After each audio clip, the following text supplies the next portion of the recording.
strategies that endure. When he's not leading transformational business adventures, Joe takes training to the next level, hosting corporate workshops on luxury cruises to the world's most stunning beaches. A believer in the mantra that sales will heal the world, Joe is committed to helping individuals and organizations unlock their full potential, one conversation at a time. And so with that, welcome to the show, Joe. Thank you for having me. This is going to be awesome. Yeah, man. I'm super pumped. So we met at eLiances, I believe. Mm-hmm. And I heard your pitch. For those that don't know, eLiances is a more elite, it's a more elite networking group for coaches and entrepreneurs that have already kind of reached a certain level of success. Anyway, Joe got up there and he said, I do cruises. I do corporate training on cruises. And I was like, I know who I'm hanging out with during the breakout session. I love it. All right. Well, we're going to get that into the show. How do you get on a cruise to train your team? But before that, everyone has to pass the gauntlet. Here goes. All right, Joe, coffee or tea? Neither. I'm gonna be honest with you. I've never gotten that answer. Are you a water guy? I drink water or alcohol. That's it. Clear alcohol or colored alcohol? Beer. Nice. I love it. What about mushroom coffee? I'm sure that your email is as packed as mine with that. No.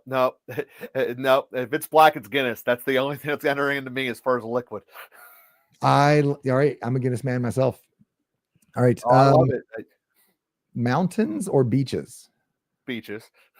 I kind of figured that was beaches with the cruises. Yeah. Deadpool or Wolverine? Oh, that was a great movie, wasn't it? I'm on Team Deadpool. You're on Team Deadpool. Actually, yeah. I'm a Team Deadpool guy myself. I have two 14-year-old boys who worked at the local movie theater, and they were like, "Dad, can I watch it?" And I was like, "No, you don't need any more help with that joke." Yeah, that's an interesting question. I have a 3-year-old. Like, when did we start breaking into that department? Well, so we watched John Wick like a couple years back. Like straight gun violence. I was like, yeah, sure, let's make it happen. But the content of Deadpool and Wolverine is a little more mature, right? Yeah. And so finally they wore me down. It was like a 2-month like discussion. I was like, fine, we're gonna go watch it. But here's the deal. When we get back home, I'm gonna break down every joke that was in that movie and we're gonna talk about it. And if you have ever seen a 14-year-old embarrassed, it's fantastic. That's great. Yeah, it was fantastic. All right, up in the ante here. Is golf a sport? Yes. It is a sport, but there's no active defense. I digress. That's fair, but anything that's outside and you end up sweating technically should be considered a sport. So sunbathing. If you start sweating, yeah, it's a competition in its own right. It's a different one. I take a step back. It is a competition. All right, and the last and by far the most controversial is does pineapple belong on a pizza? Yeah, pineapple pizza can be good if you put the right kind of spicy ham on it. Yeah, that is a remarkably polarizing question. Really? All right. Yeah, people are violent in both directions typically. I'm gonna say I don't think I'm passionate about it. I just know I like it. If I never had it again, my life wouldn't end. But like if I had the choice, I would take it again. Yeah. Me too. We're a Hawaiian pizza type of a family. Well, the parents are, the kids are very much not. So even with our own family, I find the division occurring. Isn't that awesome? How you can see, like, I'm one of 3 kids. Every single thing basically went on a 3-2 split, no matter what. And the 3-2 always changed, but it was almost everything was a 3-2 split. Yep. 100%. Yep. Okay. So this is the Drew Sutton Leadership Show. I ask everybody to comment on a law of leadership from John Maxwell. For you, let's see here. We have not done the law of sacrifice in a long time. Okay. The law of sacrifice says a leader must give up to go up. You have any thoughts on that? Yeah, I mean, that's 100% fact of life. Where you see it a lot in the corporate space is people who are unwilling to effectively train their replacement. Because there's sacrifice. Literally, you're training someone to do your job, but you're also willing to be vulnerable in the fact that they might be better than you at it. So are you really okay with training potential competition for your position? And there's a sacrifice inherently within that. But the real reality is if you're not able and or willing to do that, you're also locking yourself into this position that you can never climb or change within the company. So yeah, 100% I agree with that. I love it. Yeah. The willingness to be the dumbest person in the room. So I have an engineering background. I used to be a chief engineer at Lockheed, and literally I saw my job to be the dumbest person in the room. If the other people weren't better than me, and that was it. The first year it was hard, but after that it was really comfortable because you look at everybody around the table and be like, yep, you guys got it. This is fantastic. Yeah, it's actually it's one of the things that when we first started our consultancy firm, it was like hard to accept that, because you're as a consultant, regardless of what the industry is, you're hired to make a change and make a growth, right? But normally where you make the best questions are the painfully stupid, obvious foundation questions. So like, why do you guys call it this? What does it actually do? And when you get so ingrained in the how you do everything, you can really lose sight in what the clients get from you side of the fence. And revisiting those questions so often will open up the gateway that was blocking that relationship between the business and the clients. And that's really what your job as a consultant is to fix anyway. The relationship between the clients and the business, or the relationship between the employees and the business, depending upon which kind of consultant you are. But that's basically what your foundation is. And asking stupid questions is the way in which you do that. I think that's going to be your level up statement of the day. And we're only, that was early. I want to have more of that. 8 minutes in. Yeah. I want the green mushroom that just goes rapid fire the whole time. No, I love that. The idea that there's the business entity, and then you have the business entity, your employees and your customers, and they're all those interactions. That is it's a great image in my mind. I like that a lot. Yeah. And like so many people mess up, especially the smaller your business is, the thinking that the relationship between the employees and the business is the relationship between the ownership and the employees. It is not the same thing. You know, your individual relationship with your people is different than the relationship they have with your business. That is so paramount that people mess up all over the place. And it's part of the reason you have so much chaos in the labor market right now. But that's a digression. Yeah, I'm gonna pull on that thread later. So stick around if you're interested in about the chaos in the labor market and how to fix it. But first, I want to go with this book that you have sitting around behind you, Casino Sales Master. Oh, you work in the casinos? Oh, talk to me about the title. Talk to me about what's in the book. Why should I buy that book and read that book? Yeah, so a lot of companies who hit the super elite status, when your product is infinite and beyond, you have this problem of, how do I actually get it out to the world and let them know how hard this is, right? And that's where it is in my sales system. I know there's a ton of amazing, great sellers out there. Ziegler, Sandler, Dale Carnegie, they're all elite in the way in which they train people to sell. But the one area that everyone fails in, because 97% of people doesn't know how this works, let alone how to teach it, is how to get that person across from you to instantly want to see you succeed. And that is a completely revolutionary, not even science, but way of going about sales. Okay. And my thought process was, well, how can I really articulate how meaningful and massive of a hard challenge this is in a title, which is ultimately what your question here is. Why is it called Casino Sales Master?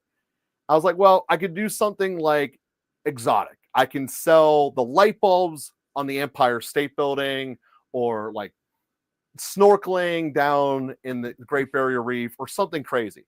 But I was like, I need something more universal, something that every culture on earth knows that it's rigged, it's hard mode, it's super impossible. Yeah. And it's a casino. Yeah. Every person knows the casino always wins. They literally rig the games so you can't make money in them. That's right. But my sales system does. I can walk into any casino on the super hardest sales environment in the world and have them want to pay me. And instead of it just being a dry textbook, I teach people that system through a lot of different examples, but the casino floor being one of them. Hence the title Casino Sales Master. I love that. So let's say I have a small business. Let's say I have a medium business, because you work with businesses that are like 30 to 40 employees. can you, I think maybe you go down as low as 10. Like what size company should I be? So I'm all really over be the paying place. That's attention right the now? cool part is everyone needs to know how to sell. Sales is its own industry. For our Okay. consultancy firm, they tend to be smaller amount of employees. But when we're talking about going in and doing the corporate trainings or the people who are coming along the boat to learn, there tend to be larger companies. So literally, I touch the full gamut of company size across the board. And that's the cool part about doing sales correctly, because when you're doing it correctly, you're truly building a relationship. And it doesn't matter what you're doing, a relationship is required. Mm-hmm. So once you've mastered that code, again, 97% of people don't know how they form their own relationships. So once you crack that code, the world starts looking a little bit different, including the way you look at, your ideal prospect and stuff like that. No, I love that. One of the things, I mean, there's so many things that I'm trying to contain myself to pull all the stuff you just said in those few words. One of the things that you said is that essentially every company is primarily a sales company. It's not a business if sales isn't occurring. Mhm. And that sales is between you and the people you're building relationships with. Yeah. So as an engineer, I think that Michael Gerber talks about this in the E Myth. We have this entrepreneurial seizure where we're like, oh, I could do roofing, software, whatever it is. Yeah, technically you're maybe one of the best in the world at that. Mhm. But you have to be able to communicate that value through a relationship. So before you can communicate the value, you have to be able to walk into the room and have the trust in the relationship. Mhm. All right. So without giving away the farm, without telling the secrets behind the slot machines here, what's your best piece of advice from the sales master? Well, I mean, I don't hold it back because literally when I do a free workshop, I tell people the answer. And the thing is that every single one of us, regardless who we are, have scars of trauma all over us. Okay. And they're not like burn marks where you can just see on someone else, but subconsciously you do. You Oh yeah. instantly can pick up on them because when you had the things early in your life that you didn't like, especially the bigger ones, you were responded to from others in various different ways to kind of give the big common three. You were either yelled at, it's your fault that you caused this problem. You were either instantly try to have the problem solved for you, so you never got to do it, or you were ignored and neglected. Those are essentially the big three categories. There's blending and there's other choices, but those are essentially that.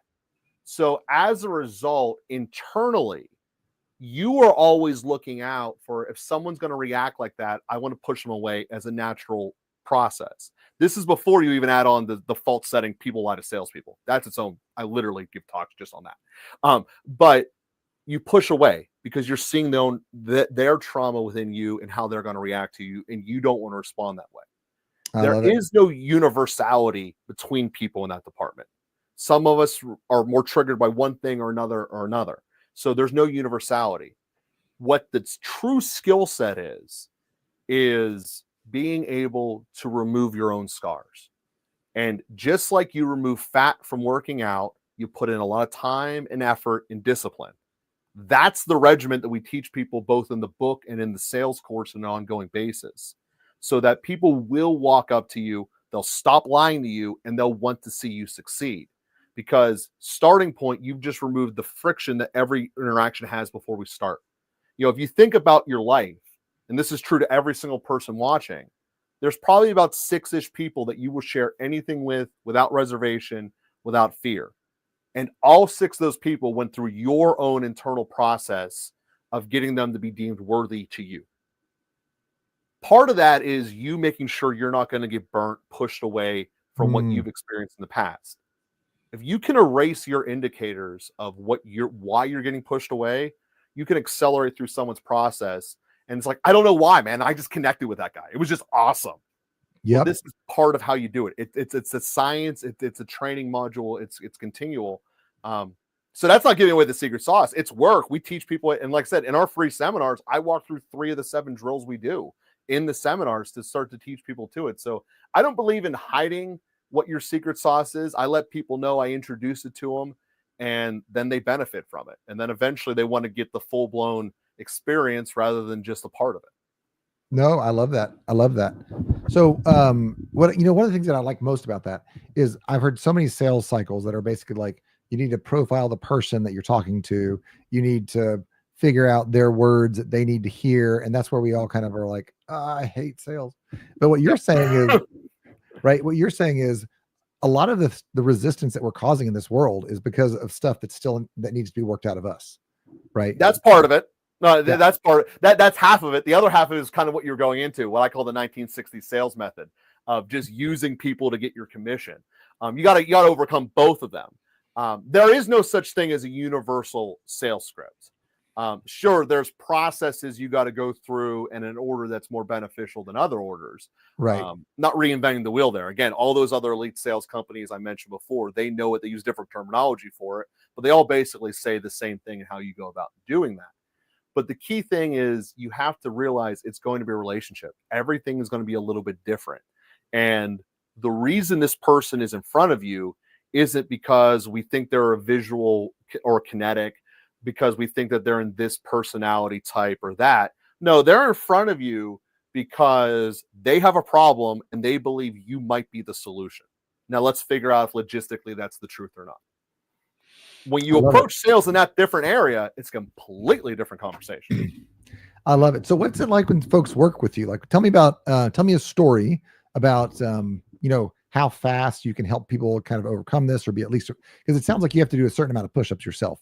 I'm not saying you have to do push-ups. It's not a physical activity, but you have to do the exercises, right? Yeah. How fast can you come in and help me? Let's say I'm a 10-person or 15-person company. We got a great product. Our conversions are just really low, or we can't get in front of prospects. How fast can you come in and do some work with me? Of course, disclaimer, these results are individual and not result in blah, blah, blah. Okay. Yeah. And it also depends on how broken you are in the first place. So a lot of the times when I come in to help a company in that capacity, we're looking at two different sets of relationships we start with. The first being the relationship with the business and the prospects. The second being the relationship with the business and the employees. And people bring me in to fix the sales problem, but normally I had to start with the employee side. And the reason for that is that so often within the currents of a company, people's incentive are not lined up in the same direction and often very contrary to each other. So even if you get success in one department, you're going to get friction from another and it's not going to work. One of the most common things you see all over the place in corporate America is you go do this big ad push and it doesn't work. So then what you have the marketing people complain, well, it's because the salespeople couldn't convert. You have the salespeople say, no, it's because the marketers sent us the wrong people. Or the product wasn't able to fulfill its promises. Long as it's all blame and chaos. And, here's a secret sauce of how to do this. This isn't a new or revolutionary idea that we implement, but we implement this in every single company. We take every single position, regardless of what it is. And if it's not directly correlated to revenue, being either marketing, sales, or product, we figure out how to outsource it. And then the next thing we do is we recreate the entire map of what is the client's experience from they have no idea who we are to fulfillment and all your post-fulfillment steps thereafter. We break that down in its very infinite detail. Then every position that gets created from that point is a specific segment, actionable part of that journey. So therefore, it's literally an assembly line. You do this, the next person benefits, you do this. You incentivize people based upon the success of their actions. And long story short, as long as you use a little bit of common sense and knowing how personalities work, and you built the position so that they are capable to be with the right personality or a personality type, they become the easiest thing in the world to recruit for, the easiest thing in the world to incentivize people for, because this is my personality type. This is what I want to do anyway. Perfect. Not everyone on the roster is a left tackle. Some of them are receivers. Some of them are quarterbacks. That's what you need.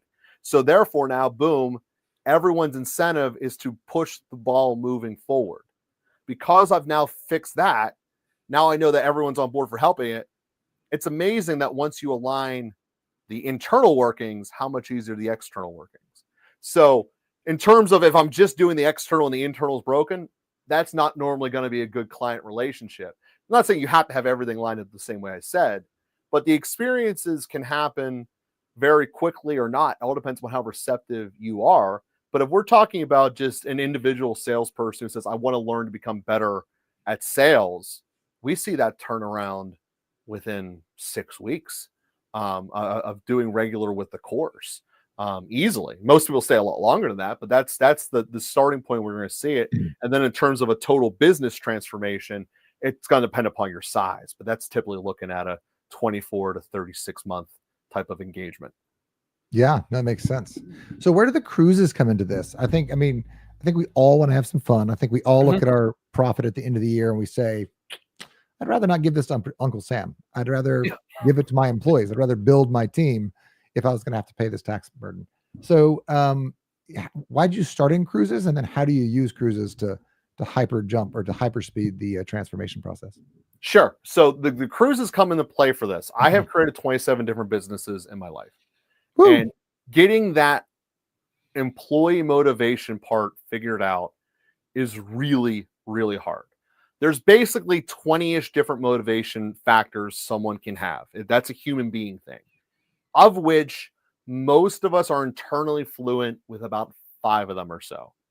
Now, if you think back to any of the worst boss experiences or boss employee relationship experiences you can ever see, normally there's a lot of bad things moving on, but almost always it's because the employee's languages of motivation and the boss's language of motivation had zero overlap.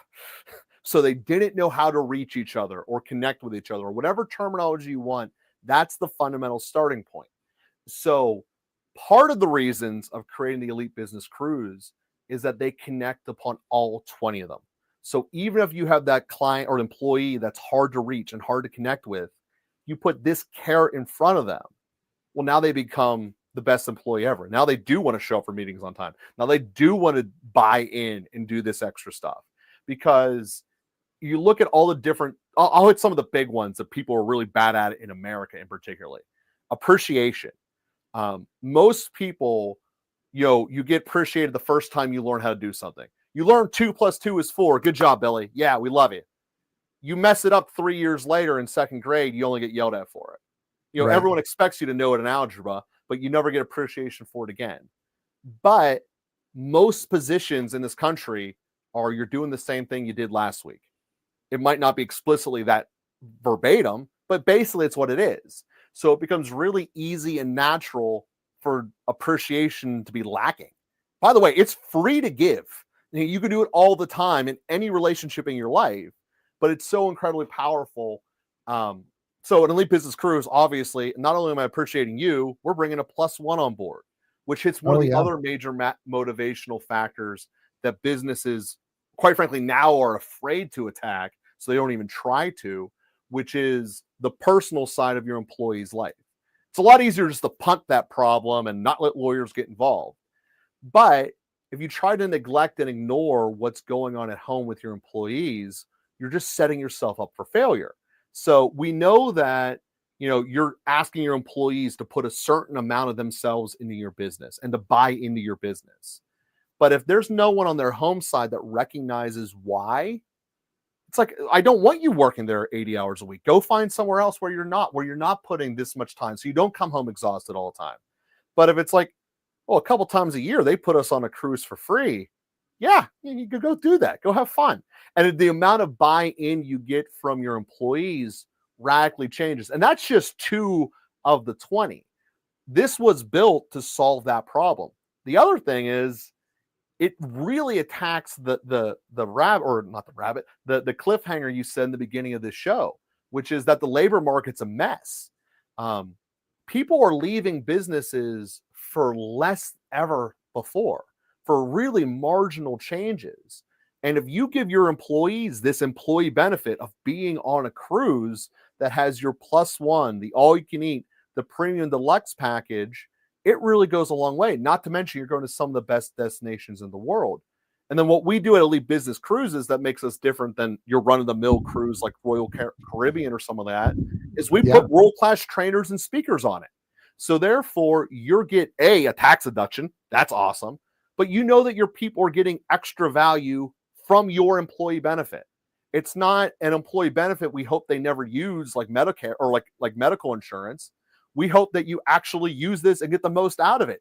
Go have fun. Be in Aruba. Whatever your cruise goes, enjoy it. and then you take all this knowledge you have coming back from us. And the companies that get the most value out of this are actually the ones who have it essentially as an ongoing carrot on a quarterly basis.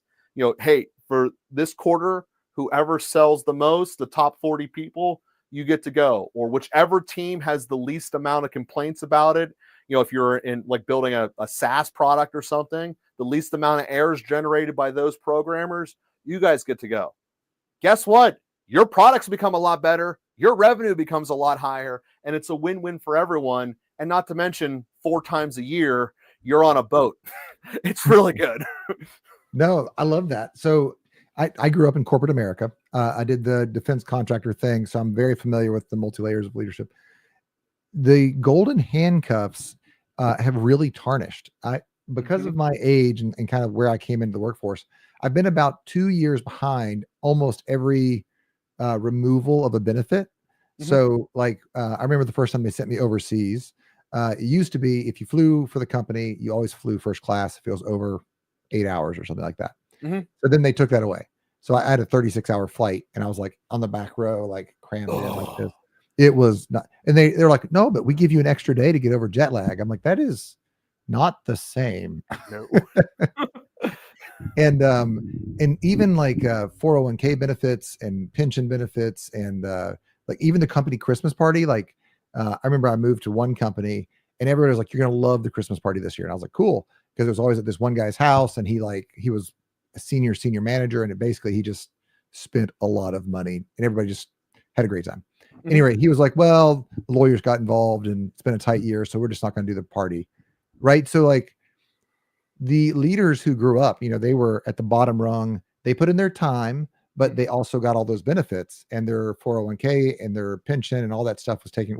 Like my first child cost me $50 for her whole birth, like the whole process. We were in the hospital for 3 days. Might have been a week actually. Anyway, it was a great experience. Second set of kids cost me about $3,000. They were twins, $3,000. Third kid, we were in the hospital one day, $14,000. Right. And those little like eroding of the little benefits, the guys that are at CEO level making the decisions, they're like, I don't see why these people aren't loyal anymore. Well, I'll tell you why we're not loyal. The benefits aren't there anymore. Like they used to be there. But when I travel, I have to fly coach. When I travel down to Nashville, I live in Kentucky, so Nashville's a down for me. When I travel down to Nashville, I have to take my own personal car, and then I have to like you nickel and dime me on everything. Like all the benefits that used to be there in corporate America that were like the heyday of the 90s, they're all gone. And then people are like, I don't understand why these kids just don't appreciate life anymore. Like, that's part. And the other part, and this is what I love about the cruise is it hits upon the trend that people do want. They want the experiential. So the fact that the cruise is an experience within itself, it really, like I said, it dives into it. And you're 100% right. But if you look at the joys of this, is that most of our clients are doing this as an earned benefit. So it's a reward that you get into, and internally it's basically free to try, because you know how much the price of the ticket is. So you know how much it's going to cost. And I'm going to use sales because it's the easiest one and everyone has them. You know how much profit you make off of every unit your people sell. Just make it that the next or net profit is more than the price of a ticket. You're guaranteed profitability before you leave. And now your best salespeople are loyal to you. They do want to go the extra mile, because guess what? If the answer is you guys have to sell 20 just to keep your paycheck or whatever, but if you sell 35 in the second quarter, you get to go on the cruise. You might not get everyone at 35, but you're going to be a hell of a lot above 20, even from your ones who are barely straggling there. And that's what happens. It's natural incentive in human nature, and because it's earned, you can make it that you're always getting the benefit from it. Again, you can do this on product side, sales side, market. You do with any element of your company, and make it successful. And obviously the tops and the C-suite leadership programs, we do those too. So really, in terms of the benefits a corporation gets from it, they're limitless. And more importantly, I'm not having to now figure out how to buy a multi-million-dollar program to try to replace this risk of this tier of employees leaving, which I fundamentally believe is the true reason AI is accelerating. It's because of a labor market chaos more so than the actual need for the quarter of a second faster, AI response. No, I will say, yeah, I've seen this as well. When we came back from COVID to working in the office, Mhm. the water cooler conversations, which used to be 15 minutes. I mean, it happens. It's the cost of relationally doing business. It's fine. Yeah. But they stretched out to an hour or an hour and a half because people had not seen each other Mhm. for like a week, and then they came back together, and then you're wasting all this time. But I think part of the reason is they haven't seen each other, but part of the reason is there was a lack of urgency. There's no win. Like I can work or I can kind of loaf, and there's no, my bonus next year will be about the same. Mhm. My performance review or improvement will be about the same. My promotion cycle will be about the same. But if you throw a cruise on there, that gets really exciting. That Mhm. gets really exciting. Yeah. Yeah, especially I said like the ones who do it on the quarterly basis are the ones who dominate. That there's just no way around that. They get the most out of it. Now, again, it's not even necessarily. I don't want to diminish my own product here. It's not even the fact that we're giving you the world class training. It's the I earned it to get it there part of it, and that Mm. motivational factor normally is higher on people's list than the desire to learn. Not to say it's everyone's, because there's certainly a lot of people who want to come just for the learning, but the I earned it. I get recognition for it. I get appreciation for it. I get to show my family about it. This is why we do it, or at least you're plus one. Some people do the extra tickets and put their kids on board too or not. That's a you call. But like I said, that's how we go about and do it, and it is a wild win for everyone across the board there. No, I love it. The other thing I love about it is that not only you're going on a cruise and getting the deluxe package, but you're also intentionally doing the personal development side. Mm-hmm. I've been to some corporate retreats that are about fun, they're about experience. And every time I've left one of those, I was like, something like it was fun. I did get to know the people better, but I don't feel fundamentally changed because of the event. But Mm-hmm. if you were to artfully weave in that higher level training so that I come back improved, I think Richard Branson says it. The question is not what if I train my people and they leave. The larger question is what if I don't train my people and they stay, right? Yeah, that part is certainly challenging, but we particularly focus upon the first part of not Right. having them leave in the first place, and then also having the best people come to you, because Yeah. you've done a really good job outlining the fact that these benefits are leaving everywhere, and that you are seeing the cream of the crops rotate more and more because there's less tying everything in. And I get why companies wanted to take this away. This is part of the logic in why we built Elite Business Cruises, because you don't want to have the risk of it doesn't work and it was a waste of money. This is why Yep. you rig it so it's profitable before you even get on the boat. Again, I sold a book about casinos rigging things. I know how to talk about it. I know how to do it. This is how you can do it within your own company. Again, I walked you through the easiest process there. It's a win-win. Like, hey, this whole division just, say you're a bank, and for some reason your New York office is really struggling, and we can't get why. It's because, well, they're not converting people. People don't want to be in there. They're pulling their money out of that particular branch or whatever. Well, you know what? We're going to do a regional wide thing. Every bank that gets above X amount growth, they get a go on this. Well, guess what happens? That bank isn't your worst providing bank anymore. Now it's one of your better locations. This happens with incentives. Now, granted, there's always going to be some people who just flat out aren't capable of doing their position. That's a different problem. That's a But different thing. incentive is a huge factor. No, I said this all the time. Again, I was an engineer, right? And I used to say, you're paying me literally to be smart. That's literally why you're paying me. Mhm, Don't treat me like I'm stupid. Like I called it mhm, the chortle of the back room where they're like, oh, we'll change the incentive this way and then nobody will notice. No, we notice. mhm. We notice and we tolerate it until we can find a better position. But if you change as leadership, if you shift to that, how much can I give my employees? And how can I give them real incentives that touch them at every level? The employees see that too. That is how you express love, not by a rah-rah speech. Well, yeah, because you're investing in them in a way that shows that they're worth being invested in. Yeah. And that's, like I said, obviously dollars are important, but these extra motivating factors go so far beyond it. Um, you know, Do you want to get into a bidding war and try to keep someone on board for just an extra, $10,000 a year, or do you want to pay them, a $5,000 cruise? X and O's. What's more beneficial, and also, what do you think has a better retention rate? It's actually the cheaper option. It's the cheaper option. It's a better retention rate. It builds relationships within the organization. Like if 20 of us or 30 of us go on a trip together, we're going to come back better friends. Like we have shared experiences. And nobody else is going to be able to, no other company is going to be able to fight us on that one, right? Like this is a benefit that makes sense for us to stay here. No, I love it. That's exactly it.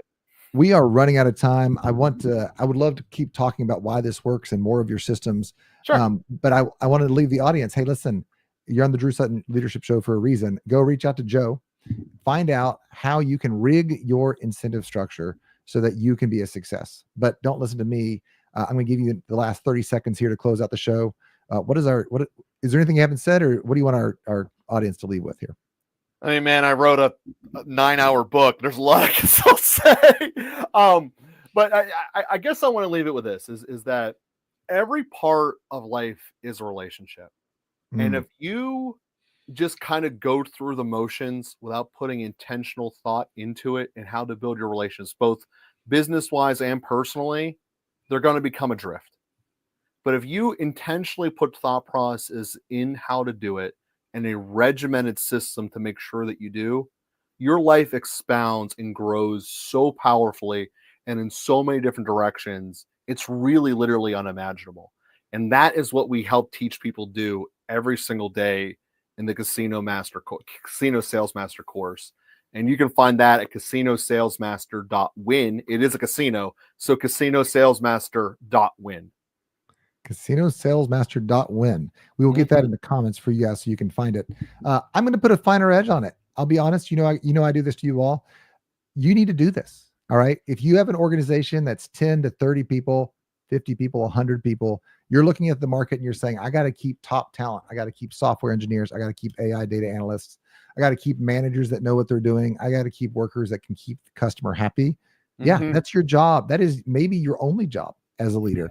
And you need to find ways to really connect on every level with your team. What I love about this book and what I love about Joe is when we met, I thought it was going to be a conversation about sales tricks and tactics and doohickeys, right? It's about relationships. And the best way to build those is on shared relationships. And the newer generation knows it. The newest generation is coming on and they live experiences, not 401ks. So do it. Give Joe a call. There is a link in the comments right now. If you click on that, Joe will know you came from the Drew Sutton Leadership Show. When you're on the cruise, tell him you heard about him from the Drew Sutton Leadership Show. And with that, we are